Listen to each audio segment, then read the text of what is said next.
Hello, welcome from the Embassy of Estonia here in Frederiksberg in Copenhagen. We're very happy that you have decided to join us here at this webinar on e-residency in Estonia. We have some interesting presentations for you that I will talk about later. I'm very sorry, of course, that this is a webinar because we would very much like to be able to return to having physical meetings. It's very important, especially if you work at an embassy, to have chances to meet people, and e-residency gives a wonderful opportunity. We don't meet you only when you come to pick up your card and the necessary requisites, but it's always fun to meet people somewhere who say, oh, but I'm an e-resident, because then you immediately feel that you have some kind of a contact. And it's also good to meet people in person to talk about different ideas, because that's the best way to develop new ideas for the e-residency. And so I'm very pleased that you have joined us here today, and hope that you will have a good experience here and that you will be able to use what you have learned and today for your future activities. Now we have three presentations from different angles. The first one is from Jan Heinso from e-Residency in Estonia, who is going to talk about e-Residency itself and latest plans for development. Then we have an expert from Denmark, who is going to, an e-resident who is actually using e-Residency to do business in Estonia, so that you have some real real experience reporting. And finally, then a presentation on tax and legal aspects of running a paperless international business remotely from Estonia. So I'm very happy to introduce to you the first speaker, who is Jan Heinso from e-Residency in Estonia, and we'll speak about e-Residency and newest developments. The floor is yours. Thank you, Mr. Ambassador. So my name is Jan Heinso. I am the head of new markets at the e-Residency team in Tallinn, Estonia. And I would like to show you a presentation. So let's try to share my screen. Share. I hope you can see it now. I hope it is well visible. So today my topic is e-residency and Estonian business environment and how to do business without borders. So basically, Estonia is, of course, you know Estonia, it's a small country. It's a Baltic country and an EU country, but we have also a Scandinavian business culture. So we quite pride ourselves in having the same cultural and business understanding as the Scandinavian countries. It is also a world-class business environment and the home of global startups, such unicorns as, for example, Skype, and e-Estonia, the first and most advanced digital society in the world. So a couple of highlights from the world-class business environment, so that I don't have to go deeper, but you can just see from the rankings where we stand. So the Tax Foundation rated Estonia as the most competitive tax system according to the International Tax Competitiveness Index among OECD countries. So that was this rating we have received already for the 7th year. And we'll show you a little bit more later how we achieved that and what are the tax benefits. Digital Economy and Society Index. In terms of digital public services, the European Commission has rated Estonia #1. And also Index of Economic Freedom by the Heritage Foundation, Estonia has the 10th place. So what are the highlights? Like 20 minutes to establish a company. It is Usually so when you probably already know what you're going to name your company, for example. Sometimes it is the hardest part to think of a great business name. 24/7, you can establish and manage your business fully online. So if you're an e-resident, you can establish your business without even reaching your home. So when you're commuting in a train, for example, when you reach your home, you already are a business owner in Estonia. 0% corporate income tax on reinvested profits. So this is the highlight. This is probably the feature of the Estonian tax system that has made us the #1 most competitive tax system among OECD countries. And yes, there is easy access to EU and Scandinavian markets and no bureaucracy. So today, Estonia already has 5 unicorns. You can see Skype here. So Skype was first founded and developed in Estonia together with some Swedish investors. Pipedrive. So many of you are using Pipedrive as your CRM system. There is Wise, a company that was formerly called TransferWise. It is one of the best globally renowned fintech solutions. There is Bolt, ride sharing and taxi, and there is Playtech, which is an online gaming developer. So all of these startups have been valued more than $1 billion, and this is what makes them unicorns. But the tax system, well, as I promised, it is really simple and favorable for business. So it is designed to be business friendly. So your corporate income is taxed 0% on reinvested profits.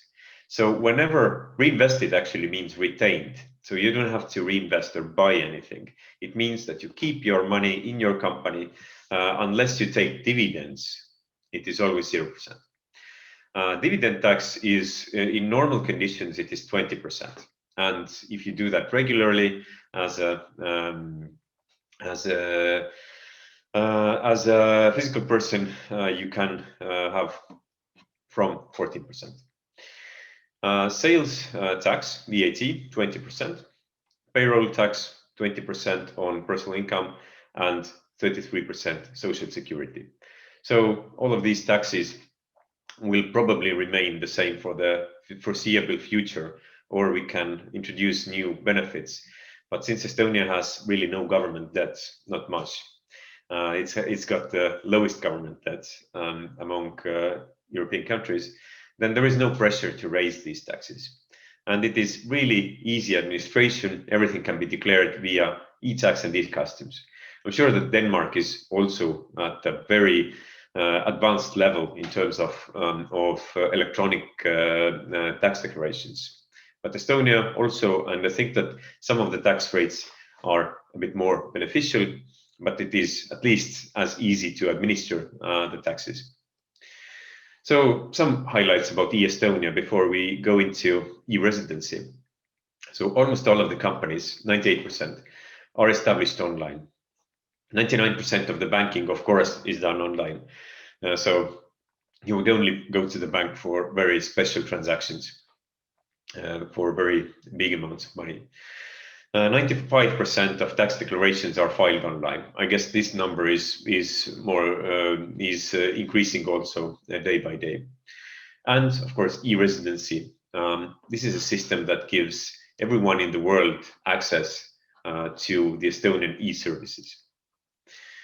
So the main principles are once only. For example, you give your data to one of the databases, one of the institutions in Estonia, and the other institutions have the permission to ask for the data, and you don't have to go and take one piece of paper from one place to another. Another thing is that you still own your data. Even if the institutions can ask each other, you can still be sure that they will not treat it without proper care. So whenever you want, you can see the ledger, who has accessed the information. And if you don't recognize this access, you can file an inquiry, and if it is really a data breach, then it is a huge problem. But these data breaches have basically not taken place in Estonia. It is a very, very unusual situation when someone takes a look at your information without actually being authorized to do that, without having a good reason to do that. Without being authorized, of course, they can't. 99% of the public services are online. So first, they are digital by default. So this is our office, actually, with President Kersti Kaljulaid in the middle, with our former managing director, Ott Vatter. But what is the e-Estonia and the digital society? It means that everything has been simplified, life and business. So basically, the only thing that you can't do now online is marriage and divorce. But with the e-notary, basically, you can have a contract of living together with someone which is very close already to marriage, and that can be done online. So basically, we are almost ready to get married and divorced online, but it is such a serious decision that just by pressing enter, I think that we shouldn't get divorced. But this is the timeline. It is not meant for you as a history lesson. It is meant so that you would maybe better understand what everything is based on. So e-governance and online banking, Estonia was even one of the pioneers, actually, in terms of online banking, one of the global pioneers in the 1990s, in the middle of 1990s, and a global pioneer in e-governance. So stacks of paper were replaced by tablets and computers. Well, first computers, of course, already in the end of 1990s. E-tax board and population registry were added in the year 2000. That is 21 years ago. But then when you start to think about what bureaucracy sometimes entails, it means that you take a piece of paper, for example, from the population registry, then you go to the bank, pay some taxes, for example, and take a piece of paper that you have done that, and take that to the tax board. So this is maybe one of the biggest chunks of bureaucracy that used to be, but already 21 years ago we eliminated that, because these three databases started to communicate to each other seamlessly on the X road. So the X road is now combining more than 1,000 databases, and there are about one transaction per person per day on the X road, per citizen, per inhabitant, national of Estonia, per day on the X road. So it means about half a billion transactions, I think, per year. Digital ID. So how to access that? Everyone has to get access all of a sudden to this X road, which includes all of the databases and which is the basis for the Estonian digital society. So 20 years ago, we started to get ID cards with a picture. So we still have the same types of ID cards with a picture and with a photo. And now e-residents can get the same, but without a photo, because it isn't a travel document. It is something that you can show to your computer with a chip. But I will get into that a bit later. So all kinds of services have been added since then.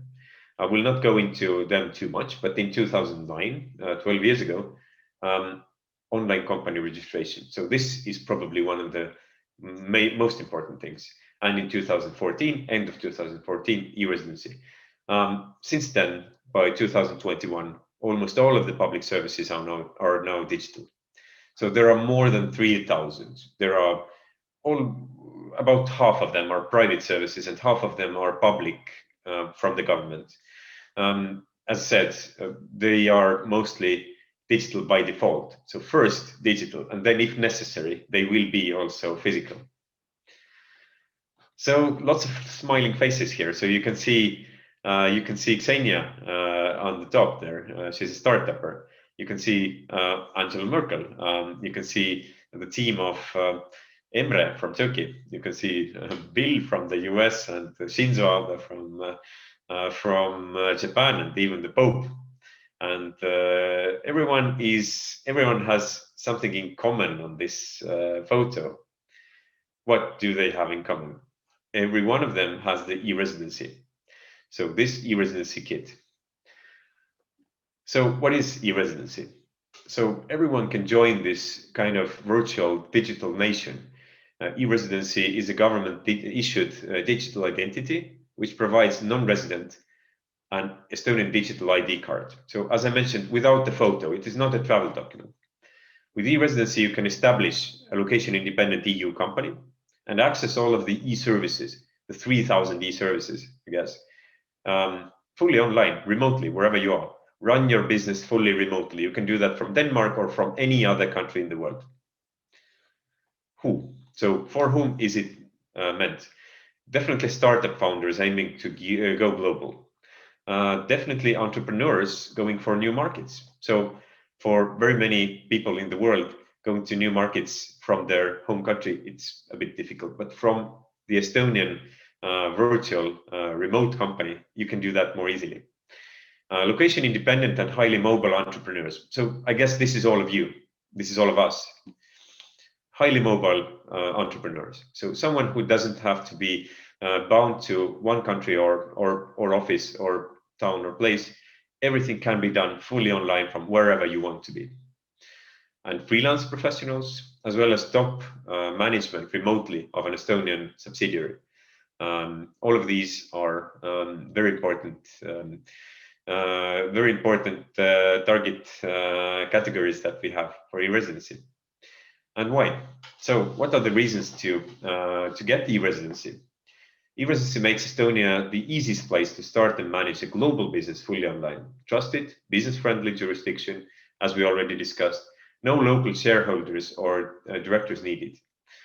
Actually, there is only one thing that you need. It is a local contact person and your address. So this can be acquired, for example, from one office.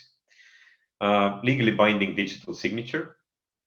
A full range of e-services from banking, taxes online, and everything else, and the community of like-minded people. I'm sure that Martin will tell more about the community of like-minded people.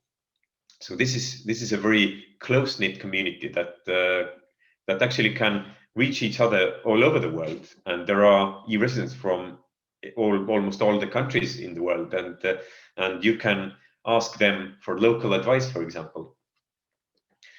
So today, almost 80,000 e-residents from almost all of the countries in the world have established, by today, I think already 16,500 companies in Estonia. Out of them, only 534 are currently from Denmark, and we would like to offer the benefits of e-Residency more for Danish people. And 107 Estonian companies run and established by e-residents from Denmark.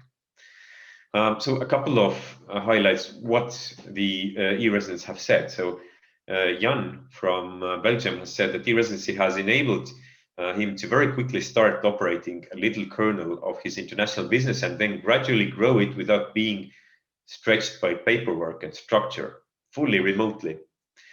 So basically, it's a simple fact that where business is easy, it will grow. So Jan has a good experience with that, as well as I guess Martin. We will hear about Martin's experience. Alexander from Ukraine has said that Ukrainians are really used to government bureaucracy and red tape, but the ease of applying to and the responsiveness of the Estonian tax authority were surprising, that he could never imagine that the tax authority could be so friendly and accessible. And well, there are more. There are, of course, many e-resident stories from around the globe. To get started, you can just submit your application online, pay the state fee of about 100 to 120 euros. Choose your service provider, which in this case, I think that one office is actually one of the prominent service providers on our marketplace, in order to get a contact person in Estonia and just your address. Register your company in Estonia. That you can do yourself.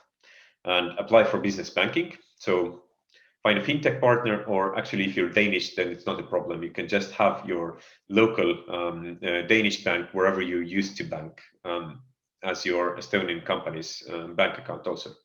And then, of course, be an active member of the e-Residency community and network globally.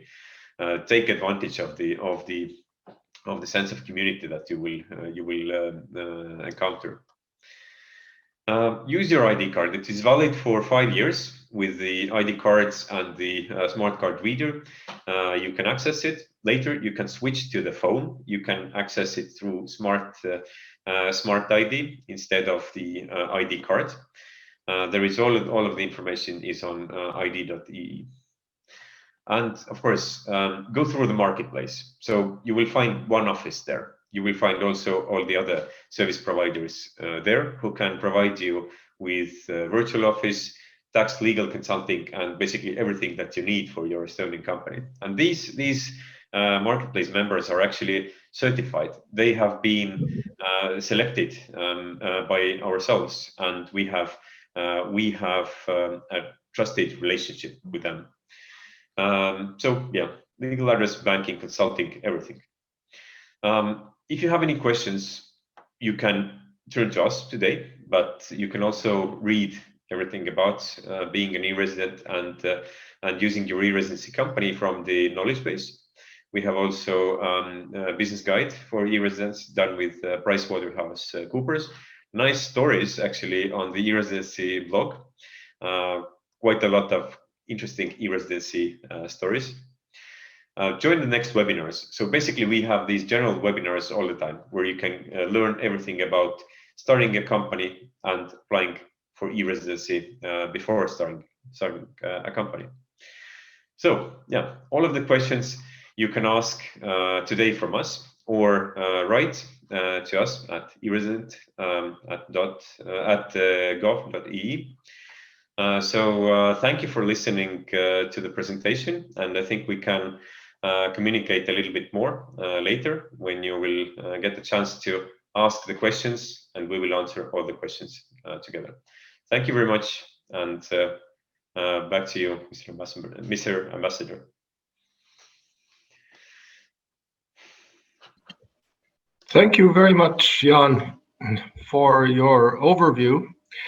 And I think it's probably a good idea to continue directly to the next speaker so that we can all see how everything you talked about works out in practice from a Danish point of view. So it's my pleasure to introduce Martin Gregersen, who is from Denmark, Danish as I understand, and doing business in Estonia with the e-Residency. So Martin, the floor is yours. Thank you very much. Thank you for being here today. I would like to share my experience towards e-Residency. And for that, I would like to share my screen. First, I want to show you some photos so you don't just look at me. So can you see fine now the screen? Yes. Right. Yep. So my journey began towards e-Residency. Has a little background story. So I'm from Denmark. I'm 33 years old now. And in 2009, I moved from Copenhagen to Berlin. And there I founded Mr. No graphic design, I called it. So I was basically just a freelancer, self-taught, have no experience, I'm a bootstrapper kind of guy. And there I started freelancing for people I knew within mainly like the art industry, because I was a musician. And one day with one of my friends, the lead singer from a band, we were on a road trip from Berlin to Tallinn.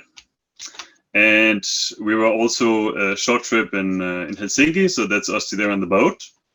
And we were having a lot of fun, Tallinn, so I still remember that one night that we spent there many years ago. And I made some friends, Tico and Taco. I still don't know to this day who Tico and Taco is, but I'm very happy that I have this photo to remember it. anyways, but back then there was no e-residency. It didn't exist. But some years later, I started to take my, let's say in Danish, that's the gymnasium education over the internet. So it was also possible to do location-independent study. So I took that exam while traveling around in Americas and Asia and being in Berlin. So I took my education location independent. So I really like to be able to manage it that way. Especially like a situation like this here, your photo from Costa Rica, where I'm staying at some hostel and I'm sitting here looking into the jungle and working from my laptop. That's like the nomad's dream, and I really like that. That really gives me a lot of passion about life, and I want to get up in the morning with a life like that. So I was trying to make this work even before e-resident came in the image. Here as well, a photo from Nepal where I'm with a bunch of yoga students and my ex-wife, really enjoying the location-free life, as you see. But then now come the sad part. So, working as a freelancer and being also means that you have to pay taxes and follow the rules in the country that you live, which is can be quite difficult when you are just on your own. And in Berlin, in Germany, it's quite complicated, but it's not that complicated if you're just freelancing. But then I moved to Greece with my ex-wife, and there it was even more complicated. And then we divorced. We separated in 2016, and I had to leave the country with relatively short notice, and I didn't know what to do about my business. So because if you go from one country to another, you have to deregister your address, but what about the tax number? And I had ongoing projects and clients. So what to do? And then someone told me about e-residency, and that really helped me because it was a practical solution to a really, really serious problem I had, which was how can I pay taxes while I'm still while I'm still not registered anywhere. This is what is called legally the perpetual traveler, right? Or nomading. When you are traveling around from country to country, there's many people, they live this lifestyle. I was forced into it, so I was ill prepared. Luckily, there was e-residency. I registered a company, and within, I think within 2 months, I had, now it's quicker, but it was like 2 months, and then I had my VAT number, and I could continue business as usual. And I stayed like that for 1.5 years before registering in Germany. So I created Mr. No Limited, Mr. No OU. And that was basically just a way for me to have my own company and do the businesses that I do, which was at the beginning graphic design, then web design, websites. Then I started to go more into app development. Today I'm offering marketing campaigns with AI-powered landing pages and automation services. But Estonia helped to create this framework that I could do this from anywhere. And because it was so easy, 2.5 years ago, I founded a second company, a SaaS company, which I was then working with, as mentioned before, reinvesting profits is not taxed. So that's one thing I really love about e-residency is that I'm actually kind of rewarded for investing in my business, and not like in other countries that don't have deferred taxation that you pay taxes of everything that goes in the business. So I live on a super, super low salary because I don't care so much about material things, but I care a lot about my business. This company here now is though in liquidation now, and I'm looking into founding a new SaaS business. So that's one thing I love, that it makes it easy to be a serial entrepreneur, get started and try it out. So to the community part. I was invited to join the Digital Nation Hackathon 1.5 years ago, and I joined with Team Erica. So Erica is the Estonian e-Resident International Chamber Association that are trying to bridge a gap between the e-residents and the Estonian government and the e-residency program. And we joined together to create an app, a project for an app that is a social media app that want to bridge the gap between Estonians and e-residents. But it's not so much about the app, but here we actually met physically, we got together, and we worked hard towards a bigger vision for another kind of community than the one we know today, that are based on nationality or geographics. And here's the last photo from the end of the event, where we were 100 people together from all over the world, building on how to realize and improve the world that we live in with technology. Right, so that's my presentation. Here, wait, let me start the video.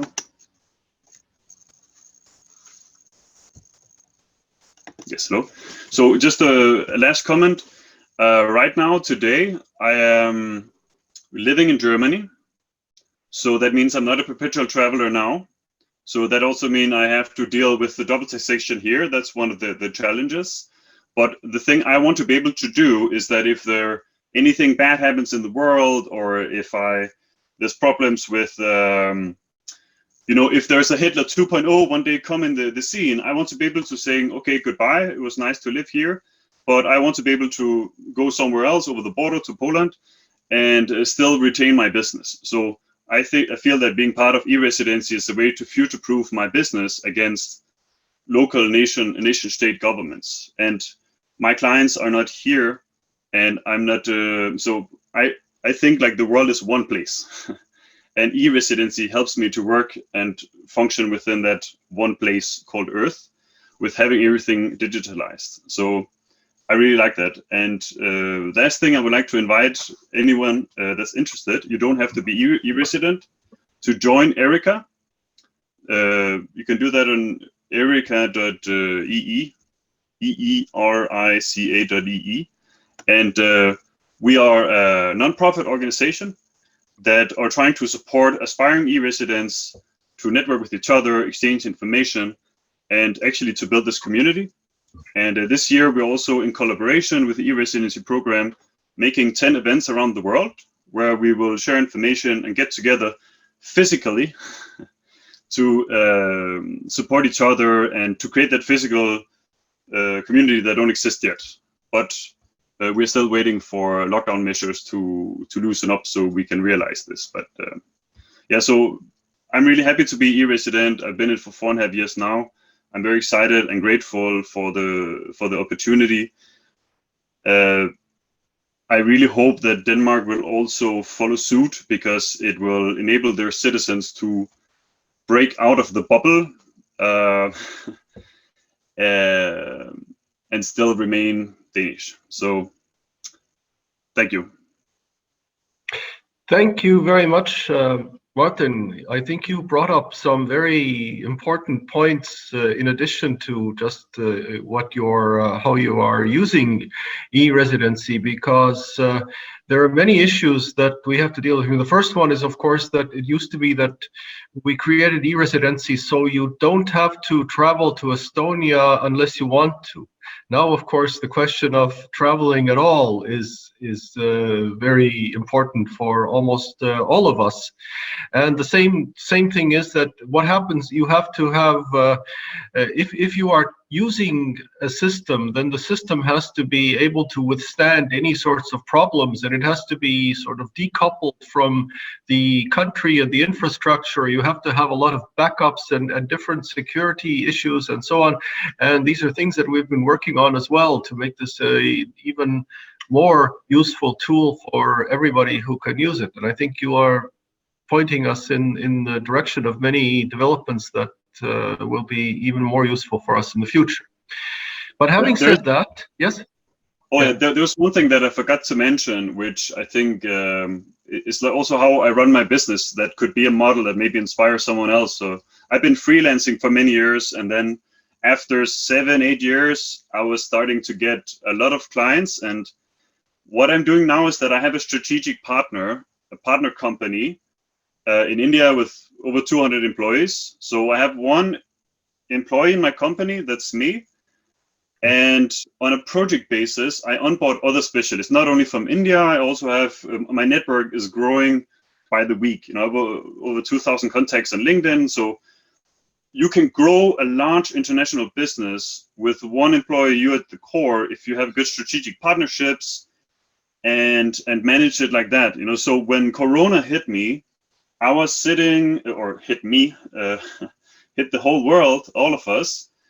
I was in Costa Rica, and we were locked down there, so the flights were canceled. So we were forced to stay there, and I actually saw that as a blessing. So when the whole world was panicking, I was grateful to be e-residents, grateful that I have been doing a remotely digital-only business for many years.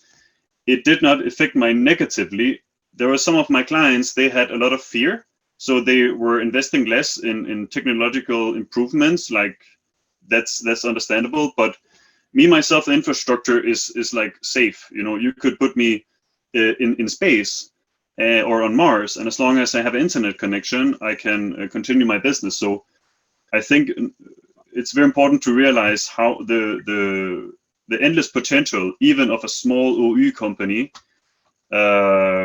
and how resilient it will make you toward future catastrophes. Corona is not the last challenge that we will face as open-minded entrepreneurs, that's for sure. And yeah, so I just wanted to add that as well, that like I have a team now of 20 people in my part of my team that are not employed, but we're open loosely on project basis, and you could also grow your company like that. Yeah. Well, thank you very much. And now, before we go on with the next speaker, first of all, I'd like to turn everybody's attention to the Q&A, the question and answer function of Zoom. If you have any questions to any of the panelists, please write your question, open the Q&A window, write your question, and then we will transmit the question to the panelists as the webinar progresses. Now, the other thing is, and I'm trying to find it, we have also a new poll for all of you. We want to ask you a question, which you should now see on your screens. I can see it. It says host and panelists can't vote, so I can't vote, but it's there. And the question is very simple. Do you already have an Estonian company? Yes or no? We know one answer already, but we'd like to get from all of you an answer to this question. And then when you have answered, we'll ask you to, we'll announce the results. As you can see, the number of companies cannot be larger than 107 as far as we know. And here is also the first question, which says, do I always have to pay VAT even if I only have digital products? And I think that's a question for the next speaker, who is Tõnis Jõgeva, so Tõnis, you can, I think, answer that immediately after in your presentation. I'm trying to see where the poll, we're still, we'll see the poll results eventually. I think we can start now. I'll give the floor to, oh, there's a new message. Maybe the new message says something. The poll is, yes. We'll wait for the results of the poll, and then I will give the floor to Tõnis Jõgeva from one office, who is going to speak to the, speak about the, how using e-Residency, about legal aspects, tax-related questions, and other such services. So the poll is finished, and the answer is 4 yeses and 14 noes. So of all the participants who participated in the poll, 4 have companies in Estonia and 14 are potential company owners in Estonia. So next time we'll try to see how the numbers grow. And so now it's my pleasure to introduce the third and last panelist speaker here. This is Tõnis Jõgeva. As I said, he is from one office, and he will explain some of the legal and tax issues of the e-Residency. The floor is yours. Thank you. Mr. Ambassador. Thank you, Martin, and thank you, Jan, for your presentations. Martin definitely touched already some of the subjects. He's traveling around, but now he's confined in Germany, which brings in some of the taxation things that I will definitely cover in as detailed way as possible, because eventually everything is quite subjective, or in a sense it depends on your situation. Where are you from? Where are you living? Where are your clients? So all those details are always important, and that's why we recommend actually start doing your research before ever opening the company, because as Jan mentioned, it takes 20 minutes to open the company, and that's one of the easiest part of all of this, doing your business via Estonian. Yeah, now let me share my screen. I hope you can all see my slides in PDF. And I will start. So the headline is this way, but it will definitely cover some other things as well.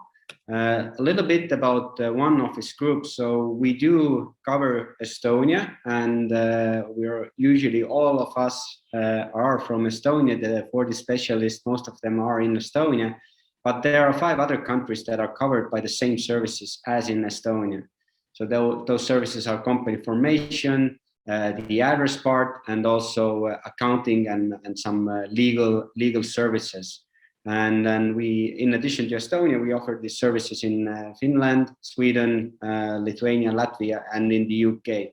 So as Jan said, that Estonia is a good stepping stone to Nordic countries. Of course, Denmark is already a Nordic country, but if you want to expand your company to Sweden or Finland, you need some tax registrations there or some kind of legal advice, tax advice, then you can ask me or my colleagues, and we will give you help in this regard. There are a couple of numbers. We're really happy about those numbers. Over 4,000 companies as our clients, and from 70 different countries. We aim to increase that. So with each new client, we get more experience, although we already have 12 years of experience internationally and also locally here in Estonia. And the nature of our clients is that they're usually foreigners, although we do service locals here in Estonia, but 95% of them are foreigners.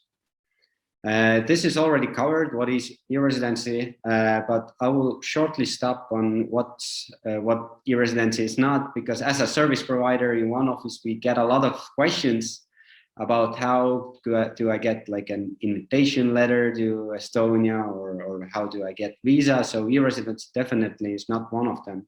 It's also not tax residency. So if you have the e-Residency card, you're still a tax resident in Denmark if you're living there. Martin most likely now is the tax resident in Germany. So the tax residency will become really important when you open the company to calculate your taxes eventually. But as you are living, or you're a European citizen, so you can easily come to Estonia and live here and actually get full benefits of the Estonian tax system. But again, I will go into those details a bit later. So why should you choose Estonian company?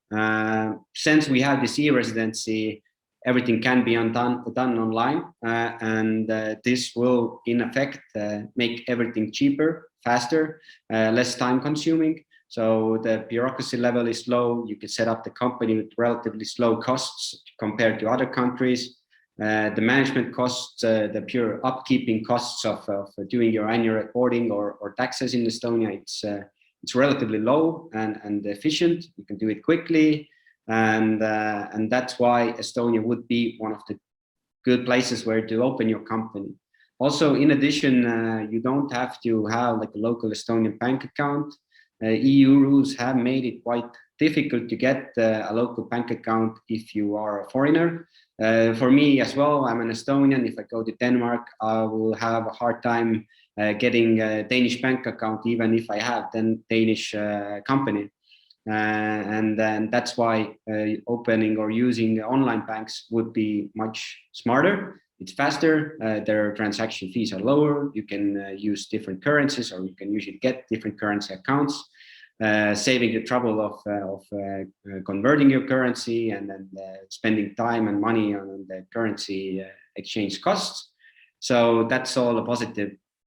Estonia is also part of the major international organizations, which further increases the trustworthiness of your Estonian company. So it's although it's a small country, we still consider ourselves really upstanding and good citizens, and we do everything properly according to international laws. So your company is considered also a reliable partner. Estonia is a good place for startups. More about that a bit later, and also about the subsidiary a bit later, because I received some inquiries from Danish people who are looking into a subsidiary in Estonia, and there are some benefits I can talk about. But all right, before you start, you listening already, this presentation is a really good start. It's part of your research, so don't do your research always. As I said, opening the company is the easiest part. Maybe first order the e-Residency card. So if you want to open the company, you can usually do it quickly. But just receiving the card in Denmark in the Copenhagen embassy might take a while, maybe a month or 3 weeks, depends how the COVID situation goes. But really recently I've heard that it's been like 3 or 4 weeks, but it depends. So get your e-Residency card first, and while waiting for the card, do your research, see what your business model should be, how you're going to structure your founders or shareholders, what's the management board. So all of those things, think about your field of activity, what is your business name, prepare a couple of them. So once we open the company and the name is taken, you can immediately take another name and then do your research. And part of the research is the taxation and legal obligations, which I will go over now. So the legal part, opening it, basically what you'll do, you'll choose a service provider, hopefully one office. You will choose the scope or the package that you need, and then you subscribe for that package. In a day or so, we will draft all the documents, and you log into this e-government website and issue a signature with your e-Residency card. And then once the signature has been issued, then it's 20 minutes. Well, the shortest time is 20 minutes, but up to 24 hours until the company is approved by the government. But there are a couple of legal responsibilities that you will have to cover. I'll go into this in detail, but just the share capital, it's one of the points that I will not go into detail in a separate slide. It's something that you can defer as long as you want. You don't have to pay this 2,500 immediately when you open the company, but it is needed if you decide to take out dividends from the company. So if you want to take out dividends, you have to put in your personal contribution first. And in addition, there is another condition to get the dividends. You have to submit the annual report. But a couple of my clients I've been here 3 years, and I know a lot of companies in these 3 years who have never paid the 2,500 euros because they have not taken out the dividends. And as Jan said, the dividends, if you don't take out the dividends, your profits are not taxed in Estonia. So you can grow your business for 10 years, not take out dividends, not paying in the share capital. Jan also mentioned about this contact person and address. In 2018, before that, you only needed a local address. But if your company is managed from abroad, from Denmark, then you also need a contact person. And this contact person is not someone, a physical person who's doing something for you, for example, I don't know, administrative work or like a secretary. It's a legal entity that will cover the legal need for this contact person, which means that if the government sends some information for your company, for the company's management board, then the contact person's obligation is to actually make sure that the board is receiving that information. So again, one office provides this service, and this is like a standard package deal. So you get an address, you get also the contact person, so you are all covered legally. And if anything, the government shoots in your way, like some kind of notification that, hey, you need to submit this report or something else, then one office will make sure that you will actually get this information as well. Another thing to note is that definitely look at the e-Residency marketplace and choose a service provider who is licensed to offer this address service. There are some who just make sure that e-Residency has approved your service provider as a licensed provider and that they are reliable partners. And another thing to consider is that, again, EU GDPR laws and KYC laws, everything is getting more complex and complex. So service providers like One Office have to keep up. That's why we have created My One Office platform. And via that platform, you can receive your post. We will scan it. We will store it securely in My One Office. Used to, a lot of service providers actually scanned and sent the post via email, which is not considered secure anymore. Some might argue that it's not allowed even anymore. So we did this change as soon as we could, and this is now available for our clients. So accounting in general, at least once a year, you have to do accounting. And then if you're doing accounting once per year, then it's called annual report. You don't have to do anything on a monthly basis in most cases, but there are some exceptions. But yeah, once per year, at least you have to submit the annual report. And that if you have not done any accounting on a monthly basis, then most likely the annual report fee will be higher because all of the accounting from previous year has to be backdated, done, and then the annual report can be submitted. So it is advised to get an accountant. You can get One Office, for example. So we could do your accounting on a monthly basis, and when the annual report time comes, then we have all of the data in the software. We can easily compose the annual report and submit it to the registry. But the exception, as I said, this annual report is the only mandatory thing accounting-wise. But if you have employees in Estonia, specifically here in Estonia, or you have applied for a VAT number, then with those registrations, you will have obligation to submit declarations or reports every month. And then you definitely need monthly accounting. But again, it depends on your needs. Somebody already asked in the questions section, is VAT obligational?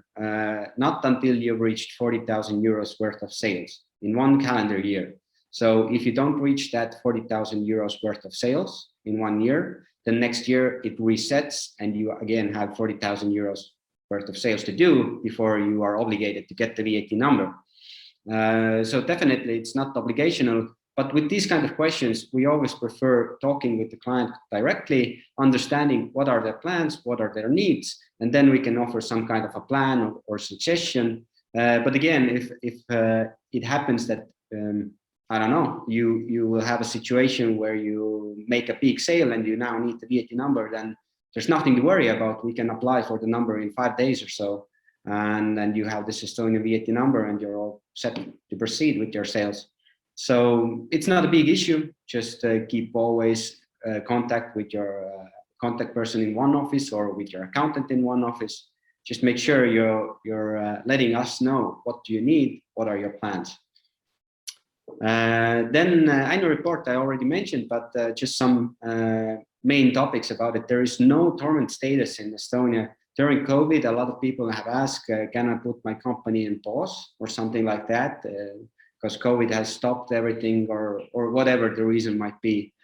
So there is no dormant status. Even if you've had no sales, you still need to submit the annual report. But the bright side is that if you have not done any sales and the business has really stopped, then the pricing will be lower as well. So annual report price will depend whether you've done your accounting per month and how many transactions per year have you had. So those two things do set the price eventually. If you do not have any transactions, then the price is the lowest, the minimum price. So another legal aspect, or just an idea for you, Martin talked about the subcontractors or project-based how to say, sales, or you're taking a project by hiring somebody from India, a company, and they will be responsible for their own employees, but you're buying the service in. So this is an option for you, but it's also another option is that you will have a Denmark company and you will open a subsidiary here in Estonia using e-Residency card. And the process itself is a little bit more complicated, but nothing terribly new or nothing that we have not done before. So we open a company for a private person who has e-Residency card. Preferably, it would be a person who owns the company in Denmark as well. Then once the company here in Estonia is registered, we transfer the shares, the ownership to the Denmark company. And this usually takes a couple of weeks. Once it's done, you have 100% subsidiary here in Estonia. And what could be the benefits? It's an idea for you to think about, and this should all be part of your research if you already are an entrepreneur in Denmark. Again, you will have this low-cost branch here in Estonia, which is easy to manage. But if you're involved in technical or SaaS fields of activities, then you can get really good employees here in Estonia. Tallinn is also the capital of startups. So the community here is really strong to help you with your startup.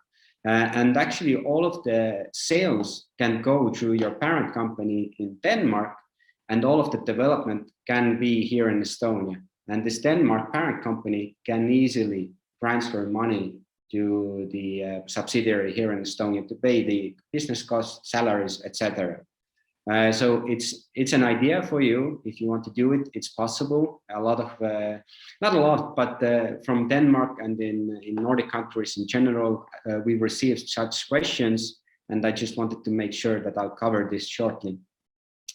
And another key thing, you can always sell that subsidiary. So if you made some kind of investment and it's profitable or it's not, whatever might be the case, you can always sell the body here in Estonia to someone else, to some other company or some other private person. But okay, here is the hardest part and the most important part of your journey and your research, the tax aspects. I cannot go into really specific details. I can only highlight you the main rules and things to consider. But yeah, let me go into it then. Taxes definitely have to be paid somewhere. Estonia is not a way to avoid taxation completely. You can avoid the profit taxation if you keep the money in an Estonian company. You don't pay any profit tax here in Estonia. But eventually, if you take the profit out as dividends, you still pay 20% in Estonia. Also, taxes are case dependent. It's different in each case because it depends on so many things. It depends on your tax residency. So if your tax residency is in Denmark, then if you take out the profits here in Estonia from your Estonian company and you receive it in Denmark, then you will need to check how much taxes are you paying as a private person in Denmark. Also, there is a thing called double taxation or tax treaty. Estonia and Denmark have it. So not only you have to consider your personal taxes as a private person when you get this profit out of Estonian company, but you also have to consider how is the tax treaty created. Does it cover the corporate income as well? For example, with some countries, including Denmark, the logic is this. You pay the 20% here in Estonia as a corporate tax, and in Denmark, you pay the rest that you didn't pay here in Estonia. I don't know what the corporate rate right now in Denmark is, but if it's more than 20, then you are eligible to pay that remaining part in Denmark. So that's also really important, your tax residency, to know where you have to pay your personal taxes and in addition your corporate taxes if there is no tax treaty, or if there is tax treaty, then make sure to read that tax treaty to get more information. And actually the best way to understand what is your tax obligation in Denmark, like one office can consult you from Estonian side, what taxes, employees, everything, VAT, but your personal taxation is the matter of your location, your country where you're living. So it's a Danish matter. and the local tax advisor would be really helpful in this regard. What else is important is your location, where your clients are and where your business is managed. So let's take the assumption. I'm sorry, I'm going to the next slide just to be more clear, but let's take the assumption that you're living in Denmark, you're managing everything from Denmark, then at a certain amount of sales, it can happen that you will have a permanent establishment in Denmark. And again, then you'll need to ask your local tax advisor. First question is, when I do this business via Estonia, will I have a permanent establishment here in Denmark? If the answer is yes or no, if the answer is no, then you don't have to worry about the permanent establishment. But if the answer is yes, then you'll have to ask your tax advisor, how much taxes on this permanent establishment do I have to pay? I would say that in most cases, our clients don't have permanent establishment because the volumes are so low. But again, it's case by case. I don't know what's your case. So if you need to know, then contact a local tax advisor in Denmark or contact one office. Let's look into your business plan. Another way you could create a permanent establishment, and this case not in Denmark, in other countries. So let's say you have a company in Estonia, but you sell your goods or services only in Austria or only in Germany. Then depending on the volumes again, or do you have a warehouse, do you have employees in Germany, you might create a permanent establishment also in Germany or in whatever country where you're selling your goods. So again, in this case, really no Danish tax consultant or Estonian tax consultant can help you. You'll need to just follow the local rules where you're selling. Another thing to consider. And in general, if you have this permanent establishment in some other country, then the general taxation rules don't apply. So it's really important for us in one office to understand what are you trying to achieve, where are your clients, where are you from yourself, where are you going to manage the company, and then we can give you at least some kind of guidance or view what you have to consider and how you manage your business according to the tax laws of Europe or international laws. But I'll shortly go back to the first slide again. Couple of points that only one point that I didn't address. It was the VAT.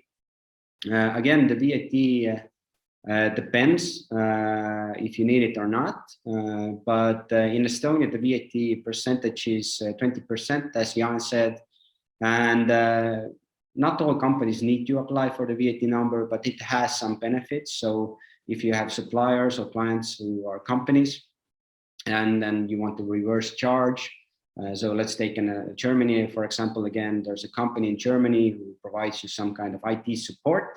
They issue an invoice for you with German VAT, but you don't have Estonian VAT number, then you have to pay the VAT tax in Germany, basically. And later the German company declares it and reports on it. But if you have Estonian VAT number, then these two companies can reverse charge, so you don't have to pay the VAT amount that the German company invoiced you. So that's the general logic. So the permanent establishment, in my opinion, is one of the trickiest thing, and the Estonia definitely has really good tax benefits, and there are still reasons why to do the business via Estonia.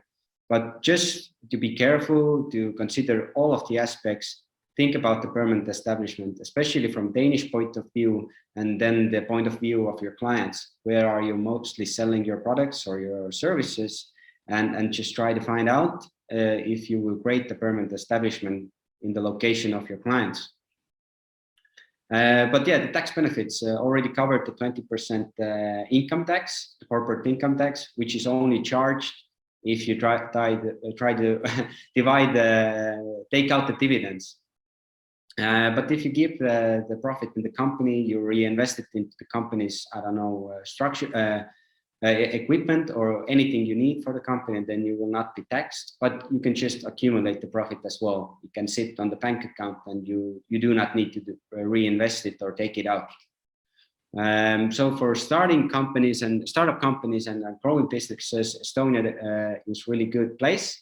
And specifically because of this flat corporate income tax, which we will not charge if you don't take out the money. So you will have several years to accumulate the profits or set up the technological or whatever service you might have. Eventually, and then eventually either sell the company with a profit or take out the profits that you've accumulated. So it's a good incentive to grow your business here in Estonia. I think Martin covered this digital nomad part really well. I will not go into more detail about that. So as Martin experience shows, if you're traveling around a lot, it's really good option for you. Then about tax benefits, it makes sense to either become an Estonian resident, come and live here to get the full benefits and not worry about those permanent establishment things and other things. Then you should come and move to Estonia. It is not far away. I do recommend it. We have space and room for everybody from Denmark to come and live here. And then you can, it is a valid idea actually. But the other thing to get the most of the tax benefits is to physically bring part of your company to Estonia, so that at least hire some employees here or rent an office with some secretary or manager there. So you could actually always prove to the Danish tax office or any other tax office that asks about the permanent establishment that, hey, your actual physical location is here in Estonia, and you have a case to prove it. So that will be really important. But I know this is really complicated. I will hope that somebody contacts me and then ask in more detail what is this, how can I overcome this, because each case is separate. And I would like to just see some questions and answers about this topic, and then maybe we can take some examples and really go into more detail. But yeah, so the complicated part is over finally, and we can focus on how to actually register the company and what is the next step for you. So apply for e-Residency and do your research, as I mentioned. Then you pick it up. You contact one office, we will register the company in one day. Then next day, once the company is registered, you are eligible for a fintech solution to get the bank account. That can be opened in a couple of days as well. So overall, maybe 5 days, and you can start your activities. That's actually that simple. So if you've done your research, the next steps are really easy. Why to choose one office? We like to give clients like full fees in advance. So yearly fees in advance, monthly fees in advance. We try to fix the fees so the client can consider that, hey, this is going to be my budget. I don't have to worry about anything additional. So that's our approach. Also, we support multiple founders. There can be as many founders for the Estonian company as you want. And you can do any activity what you want as long as it's legal to do. We have international experience, as I said. If you want to expand to Sweden or Finland or the Baltic countries, we have that experience because we have a branch there. But overall, since we've had many clients from all over the world, then we have experience in other fields as well, just giving you advice and what to consider. And finally, what we are really proud of is this My One Office platform, which is GDPR compliant. As I said, it's going to be home for your business. You can see the important dates in your calendar, upcoming reporting dates. You can see your post. You can do your accounting there. Soon there will be My Contracts available. So you can get draft contracts, change the data, variables inside, prices inside, send it out to the customer or your supplier or just a partner. So it will be a really convenient platform for you to actually manage your company entirely. Free knowledge base, a lot of useful information you can read through, and also your account can have multiple users. So if you do have a secretary or an accountant, they can have different access, and you as a company owner can have this all over user access where you can see everything, but the accountant can see only specific accounting things and so on. So what is your need in this regard. Small example about the fees, 555 euros to open the company. Your first year could be totally covered with this fee if you're not taking monthly accounting. As I said, monthly accounting is not mandatory. So with this fee, you can live off 1 year. Next year, you should renew the address, which is 290 euros. So this is a yearly subscription. But next year, you also need to file the annual report. As I said, accounting-wise, it's one of the reports that is obligational. Everything else is depending. But this report starts from 175 euros. But as I mentioned earlier as well, if you want to divide the accounting costs evenly over the year, then I recommend still getting monthly accounting. So you will have fixed fee for 12 months, and then 175 euros for this annual report. Makes sense more for me, but I'm not the one who's going to open a company in Estonia. So again, this is something you should ask from me or my colleagues or other service providers, definitely, which one they recommend. And yeah, I see that you already have a couple of questions in questions and answers sections. I'll try to answer them as best as I can if some of those questions are for me. But type down the contacts. Let me know if you want to know more, or just contact me if you need anything regarding company formation or advice, how to start, where to do your research. I will try to show you the direction, and then let's see if the need to open a company in Estonia is real. But thank you all for listening, and back to you, William. Thank you, Dennis. I encourage everyone to ask more questions. There are 2 questions. There have been some questions coming in all the time, as you've noticed, and it seems that most have been answered through in your presentation. There are 2 questions that I will give to you right now. One is a question about employees from abroad and how to pay for them. I suppose you have some experience in what this means exactly. And the other question I will read out in full: can I make an investment company through the e-Residency that then invests in international shares and businesses? And what about the tax benefits?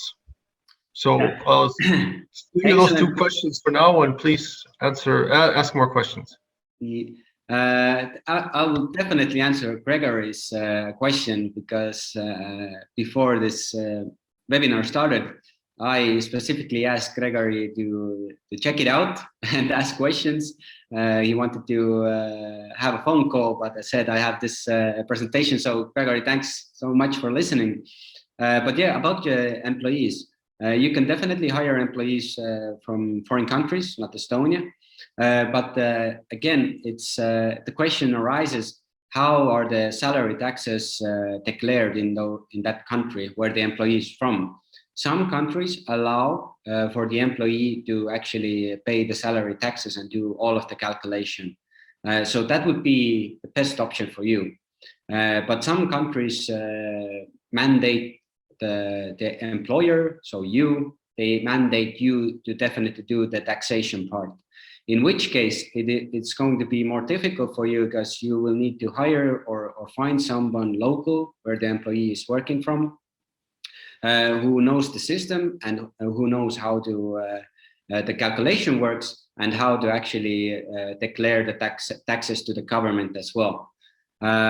So yeah, maybe you can tell me which country you have in mind, but I would say that most countries in Europe have the system where the employer is obligated to pay the salary taxes. But then again, it might not be the case in all of EU countries. So yeah, just consider that the salary taxes are paid in the country where the employee is from. Now the question is, who should declare those taxes? Is it you as a company owner, or can the employee do it themselves? And another question, yeah, William, I remember. Jens Thompson asking about this investment company via e-Residency. We do have a couple of clients who opened the company in Estonia specifically to reinvest in stocks or shares. So you can open a company and you can do those investments. And the logic is that you will open this company in Estonia as a private person. As a private owner of this company, you have the right to give money to the company always. You can give your personal money to the company, and then the company can do its business activities. So the company can invest, but I would say if it's your only activity, it's maybe not, it might not be as beneficial as you think, because once you get the profit still out, you put in your own money, you take the money when the investments are successful, you still take the profits out, you pay on the interest that you earned from those shares or those investments, you still pay your taxes here in Estonia as a corporate income tax. And then in your home country, from the name, it might be Denmark, then you have to consider, do you have to pay the local personal taxes as well? So if you can figure out how your local government will tax the profits coming from Estonian company, then actually you will have an answer to your question, is it reasonable or not? If it's not going to tax on this profit, then it's fine. I think you will win from this structure. But if you're going to pay personal taxes, then you could already do it with in Denmark, basically. If it's the only thing that your company in Estonia is going to do is investments.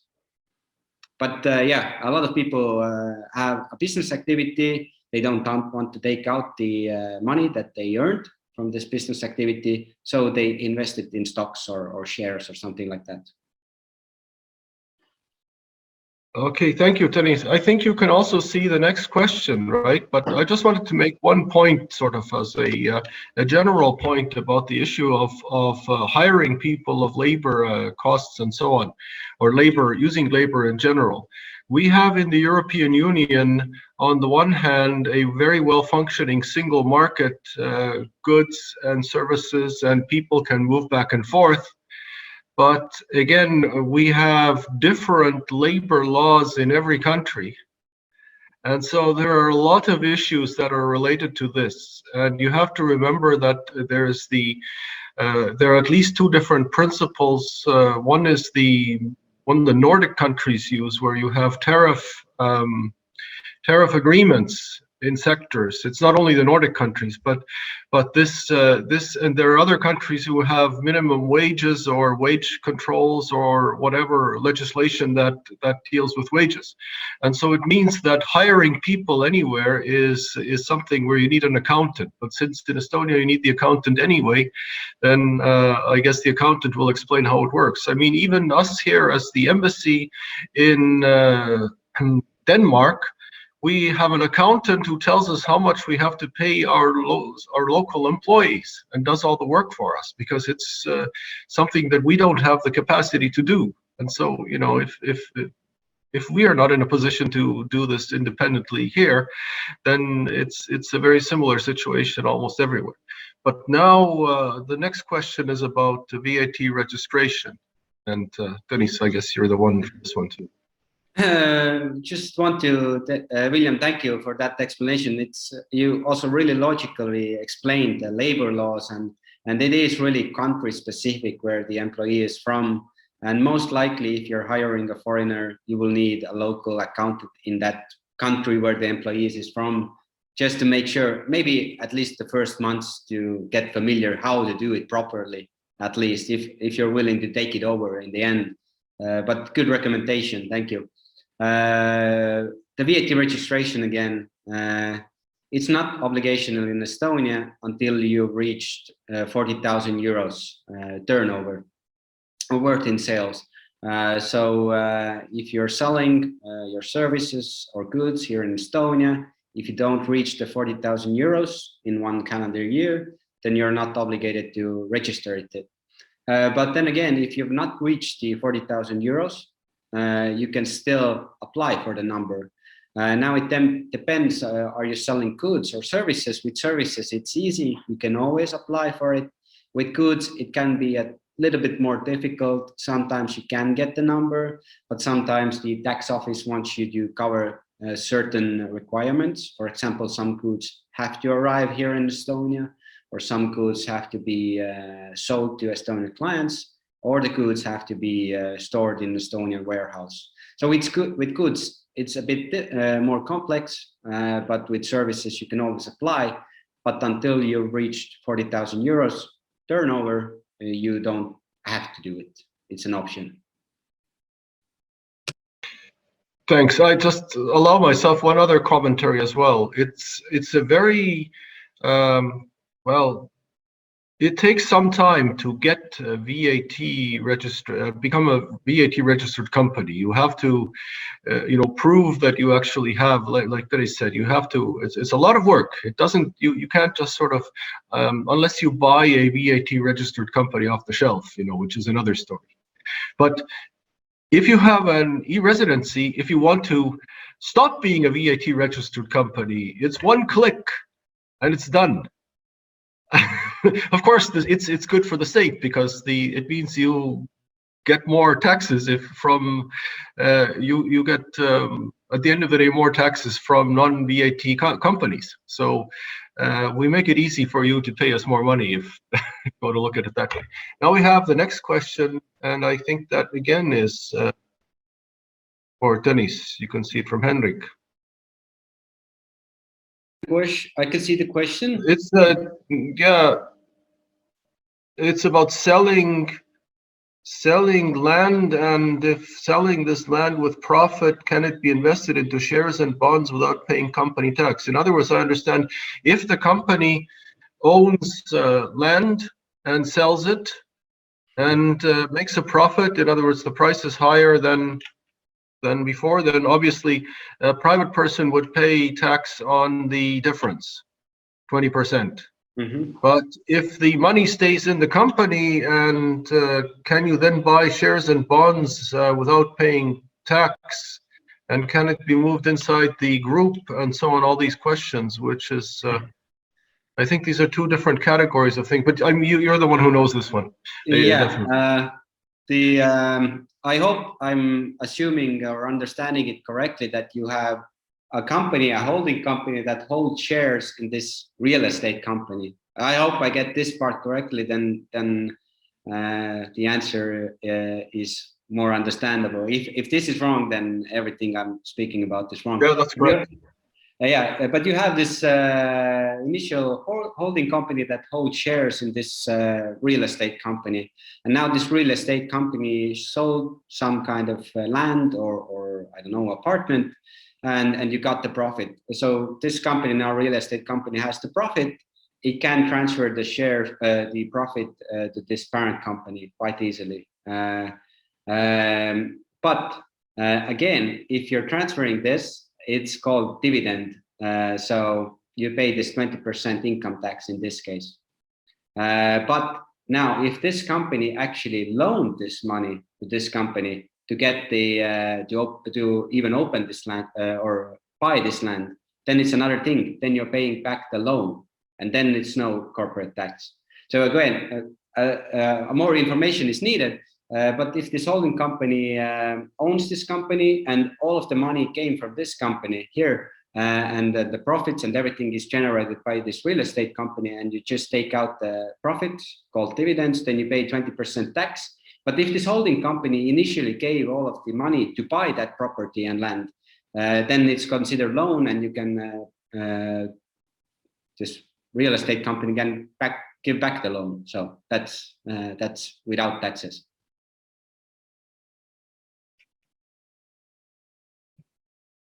Mm-hmm. Okay, now we're using Q&A like chat. That's a very interesting development. Are there any more questions? We have time until we have about 5 minutes according to plan. Or any commentaries from any of the panelists? So I guess I could take a couple of, yes, I guess I could take a couple of questions also. So I can see Parisa is asking, does the e-residency convert to real residency in Estonia for non-EU residents? So basically, it doesn't. So it isn't a travel document, and it doesn't give you a visa or a residence permit. However, I think that the positive answer here would be that if you create a company in Estonia through e-Residency, you will be able to apply for a residence permit for business. So this is the path from e-Residency to real residency. It is not in any way automatic or a direct path, but it will give you the tools. So there is another question about e-Residency. How much does e-Residency cost and what can I do with it? So I think that we covered that quite a lot, but the e-Residency state fee is from 100 to 120 euros, depending on where you pick it up. So I guess that we have here mostly people residing in Denmark, but also I guess from other countries. And what can you do with it? I think that you can establish a business and access all of the Estonian e-services that we discussed and all of the benefits that we have discussed during this webinar. There is another one. Can I open a bank account in Estonia with e-Residency? So this is, again, I think that this is actually a good question. Legally, yes, it is possibility by the law to open a bank account online, in fact. But most of the banks are still very cautious to open bank accounts in traditional banks for e-residents who are non-residents of Estonia and they don't appear in person to the bank. So the best chance you have is with the bank, Estonian bank called LHV. However, most of the e-residents skip the traditional banks and go directly to fintech companies. So the fintech companies are catering specifically for e-residents, and their services are designed specifically for e-residents, which means that you can have banking accounts in a financial institution which is not a credit institution. You can't, you can do everything except get a loan. So basically you can open a banking account with e-Residency online, but it will probably not be with a traditional bank, but with a fintech company. So explore our website. All of the banking explanations and options are actually there. So I think that these were the main e-Residency questions. If I may, just to expand and another recommendation. The online banks are really good and feasible options for you. But if it is necessary to have a bank account here in Estonia, then still start off with your fintech solution. Build up some kind of an history. And then you have some kind of proof to show to the Estonian banks that, hey, you have real business here in Estonia. Why shouldn't you get this bank account? So that's what I recommended. I'm doing, from my personal time, I'm doing sales in via PayPal a little bit. And I also have to build up some kind of reputation until they really trust me. So it's kind of similar here in Estonia. It's not impossible, just out of the bat, creating the company in 20 minutes and going to the bank asking for an account. It's a bit, they have questions like, who are you? What have you done? You know, it's, yeah. So this is exactly correct, that sometimes it's like a chicken and egg question, that e-residents have come to me and said that, oh, the bank demands me to show the history, demands me to show all the contracts and connections to Estonia, but how can I do that without a bank account, which I am applying for? So exactly as Tõnis said, first build your business up using the financial technology companies, and then when you already have some credibility in terms of the traditional bank, then go to probably first to LHV. This is the bank who is most likely to open a bank account for you when you are actually already ready to show some proof about business in Estonia.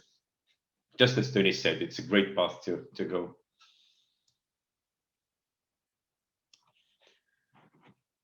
So there is just one question left for e-Residency. I think that, can we contact from Bangladesh? You can contact from Bangladesh, but you can't really pick up your e-Residency kit in Bangladesh. But you can pick it up in New Delhi, which is, I think, the closest pickup point to Bangladesh.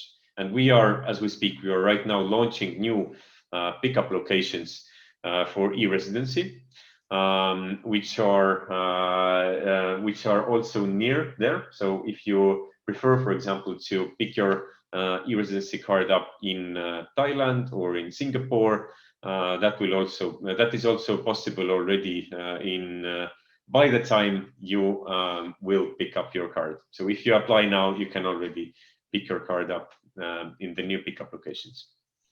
I'll just follow up on that Bangladeshi question. That we do have such clients from Bangladesh, from India, around that area. So it's not impossible. You don't have to have e-Residency card to open a company, although it simplifies everything. Right now, what we have recommended for some clients who really need the company and they have like a good feasible plan how to do the business via Estonia, then some of them have opted in to open the company old-fashioned way in the notary's office. And when the company is already established here in Estonia, as Jan said, all of the systems are linked. So the company can be up and running. And now when you finally get the e-Residency card, I don't know, in Singapore, from Bangladesh, you go pick it up once you can travel, then that e-Residency card is already connected with your company. You don't have to do anything extra. It's under your name, the company is under your name, the card is under your name. So plug it into your computer, do the changes you need to do, or just manage it via that way. So that's an option as well. Yeah, this is the traditional way, but still I think that in the future, when you get around to it, apply for e-Residency because it will make your life easier when you manage your company.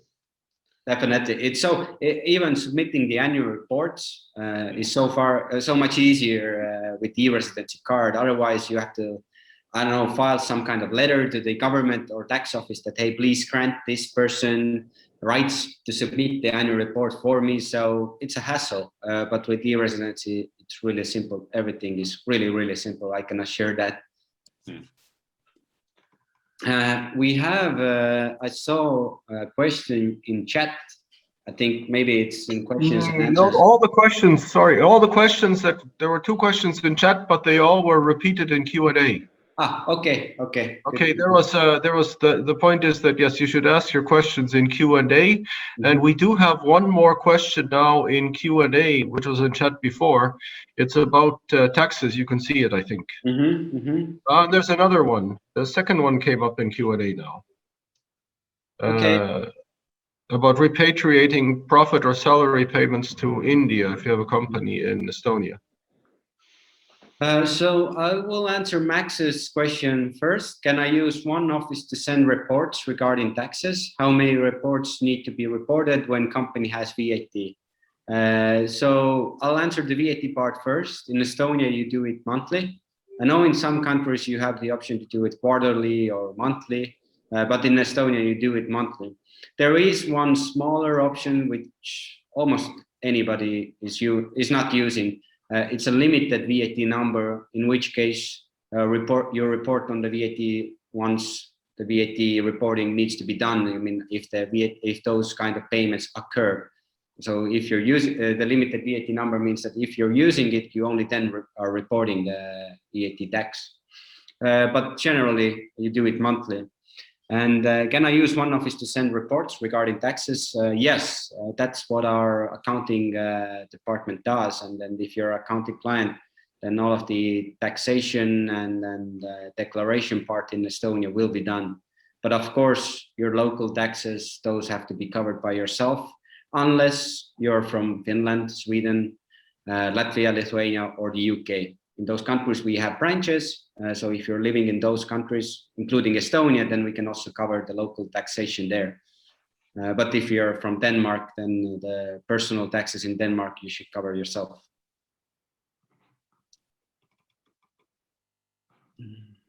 And the last and one more question. Yeah, one more question, which is still in chat, but it's a question of the advantage of opening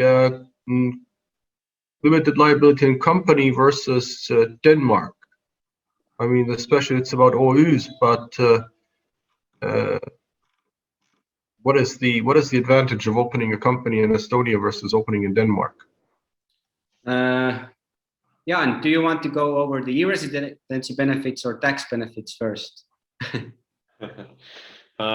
So basically, I think that Estonia and Denmark are pretty similar in a few key aspects. The ease of doing business, I think that is similar in Denmark and Estonia.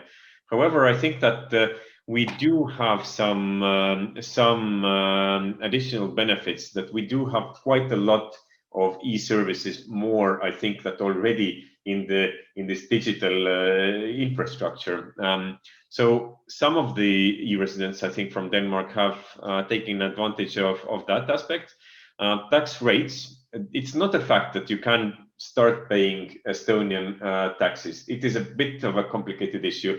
It's possibly you have to see if your tax residency will be in Estonia or not. But I think that some of the corporate tax rates, which make us the most competitive tax system in OECD, could be some of the benefits. I guess well, there could be market benefits if you want to go global through the Estonian, for example, startup ecosystem. There are some reasons for that. I think that well, there are individual benefits. Definitely, benefits depend on your plans. So if you're just continuing maybe the same business that you already have established, maybe there is none. But again, recommend just looking into it as an option. As Martin said, one of the really big benefits is being prepared. So Martin didn't see coming COVID, but he kind of was prepared with this e-residency. So even if you're not really using it, maybe the company has been registered. As I said, the management costs are really low, especially if you're not doing anything at all. Just submit your annual report and make sure you have an address in Estonia, that's it. And you are prepared all the time if an opportunity presents itself. So that's one of the benefits for some companies, just like a hedge for your risks. But yeah, in general, it depends, again, where your clients, where you're managing the company from. Will you get some kind of physical entity here in Estonia, like office renting an office, or maybe even you have some kind of manufacturing here in Estonia? So benefits depend on your plans largely. Exactly. Yeah, a couple of more benefits are exactly as Dennis already mentioned. If you want to invest in Estonia, manufacturing or IT or any other field that you're in, if you want to establish a company in Estonia, then you don't have to hire at the top management layer. For example, you can always access your company remotely. So this is one of the benefits. Perhaps Estonia is a great investment location for you. And on the other extreme, I think, so from the investors and the manufacturing companies are the digital nomads. So I think that also Martin showed some very attractive photos about the benefits of being a digital nomad, and I guess that Estonia for running remotely your freelance business would be, I think, that the perfect location. You can be anywhere, as Martin already also mentioned, that he wants to be location independent.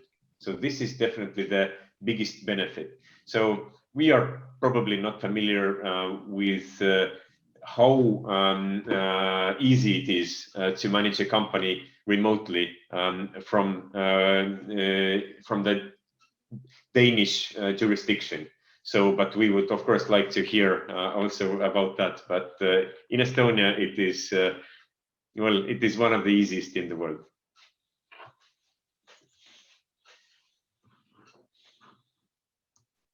Thank you. And now we have one more question, and I propose that we finish the webinar for today after the answer to this question. I think it is, again, more for Dennis. It is a question of, if you have a company in Estonia, then how can you repatriate money without, in a way that, or so that it does not attract the attention of the tax authorities in your home country, in this case, I guess, Denmark? Well, I hope you're not avoiding taxes, but in a sense, the honest answer is that there is no way. But obviously, in practice, we've seen many cases where we have warned the client that, hey, this kind of transaction will probably be taxed in your home country, and then getting that money out this way will cause you some costs tax-wise in your home country. But overall, nothing has not happened. I remember the Hungarian, we had this Hungary webinar, and that guy also made quite a lot of sales and a lot of business all over the world, but the Hungarian government never has bothered to ask anything about the income received from the Estonian company. So again, this question, yeah, is for me in a sense that maybe I should know, but who knows best is a local tax advisor in Denmark. Like they can open the books and say that, hey, according to law, this will be taxed this way. But the other question is it something that will be noticed by the tax office in Denmark? How well is the auditing and everything working? How often are you doing? So yeah, I don't recommend avoiding anything like that, but what I do recommend doing is testing it out, or at least contacting some tax advisor who can let you know what might be the tax percentages in this case. Yes, thank you. I mean, these are the kinds of issues where, well, Denmark is not in the Eurozone, but otherwise Denmark is fully a part of the European Union with regards to, well, free movement of capital and banking, and there are banking issues and taxation issues. And again, I think in this case it is the Danish specialists who will know, because this happens all the time. Look at how many Danish companies are investing worldwide, and it must be something that is that every company in Denmark deals with in one way or another.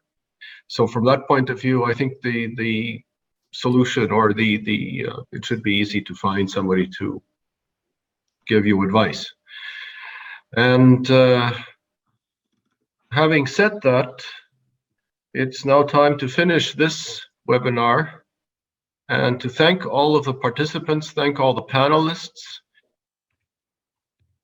We always are hoping that the next time we will have a more of kind of format where we will have more personal contact. On the other hand, these kinds of webinars are very convenient because we all sort of sit down in one place. We don't have no transportation time or costs or anything like that. And thank you to all of the participants for your interest in Estonia and in e-Residency, and we wish health and prosperity in doing business in and with Estonia. So enjoy the rest of the day and see you soon again. Thank you. Thank you.